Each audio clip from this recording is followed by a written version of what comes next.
Ermənistanın Avropa İttifaqına üzvlüyü onun Rusiya ilə olan yaxın münasibətlərini təhdid edə bilər. Ermənistan hələ də Rusiya ilə strateji müttəfiq olaraq qalır və Rusiyanın liderliyində olan Avrasiya İqtisadi İttifaqının üzvüdür. İllərdir Rusiyanın himayəsində olan Ermənistanın yeni havadar axtarması nə ilə nəticələnəcək? APA sözü gedən mübahisəni politoloq Igor Korchenko ilə araşdırıb.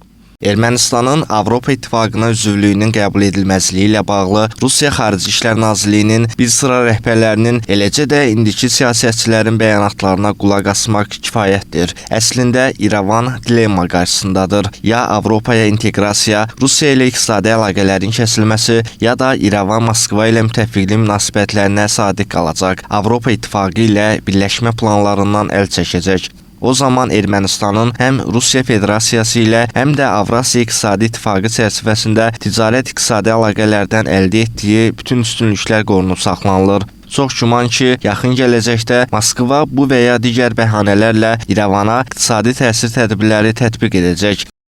Igor Korchenko əlavə edib ki, bununla belə bəzi Ermənistan məhsullarının və Rusiyaya tədarükünə qadağalar qoyulacaq və ola bilsin ki, bundan sonra başqa məhdudiyyətlər də olsun. Hər halda Moskva Ermənistanın Ukrayna və Moldova yolu ilə getməsinə tamaşa etməyəcək. Artıq 2025-ci ildə çox güman ki, ilin ikinci yarısında İrəvana təsir etmək üçün iqtisadi tədbirlər görüləcək ki, bu da həm Paşinyanın başçılıq etdiyi hakim elita, həm də Paşinyanı dəstəkləyən erməni əhalisi Moskvanın narazılığını hiss etsin və bundan sonra gələcək iqtisadi problemlərdən narahat olsunlar. Avropa İttifaqına üzvlük Ermənistanın növbəti 20, bəlkə də 25 ildə təhdid etmir. Belə olan halda Brüssel Ermənistanı Moskva ilə müttəfiqlik münasibətlərindən uzaqlaşmağa məcbur edəcək və onu kollektiv təhlükəsizlik müqaviləsi təşkilatından çıxmağa təşviq edəcək. Kremlin Ermənistanı Rusiya ilə müttəfiqlik münasibətlərinin bərpası yoluna çevirmək üçün qətiyyən niyyəti yoxdur. Təbii ki, cavab tədbirləri kimi hər şeydən əvvəl iqtisadi tədbirlər tətbiq olunacaq.